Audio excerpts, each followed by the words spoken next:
meaningless. It doesn't matter if I believe anything he had to say. It doesn't even matter if he believes anything that he was saying. In fact, it doesn't matter if anyone believes anything that anyone has ever said, because reality exists independent of our beliefs. Things are either true or they're not true. They're either real or they're not real. And things either exist or they don't exist. And no matter of belief or disbelief is going to change reality. I can believe as strongly as I want to that a herd of omniscient individual of every species is a transitional form. Okay? Evolution does not have a direction. It is a description of change that occurs in large populations over many generations. Speciation, which seems to be the thing you're so bent on disproving, is nothing more than when a certain group within a large population changes so much that it's no longer biologically compatible with other members of that same population. And two, nobody thinks that everything came from nothing.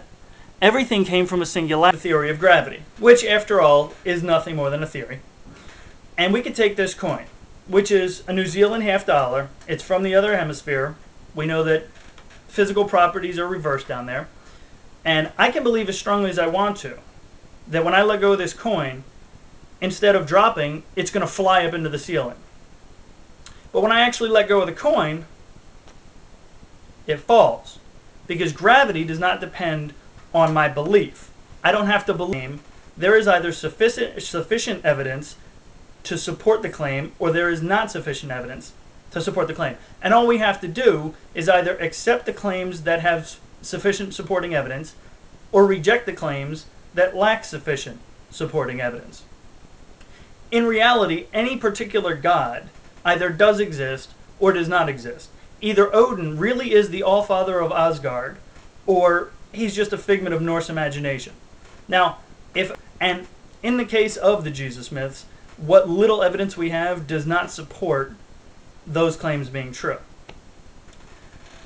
And it occurred to me that belief is really nothing but a psychological mechanism for people that want to feel like they belong to a group without actually contributing to that group. Because when it comes down to it, science is a fairly exclusive club. To get in and to contribute and to belong requires a fair bit of education, a fair bit of intelligence, evidence before they're accepted. In religion, claims have to be believed because they lack supporting evidence. See, any theological claim either is true or isn't true. And whatever any of us may or may not believe is utterly irrelevant. In the end, belief really is just for people who want to choose their own reality, because they're either too scared or they're too lazy to go out and try to learn the truth.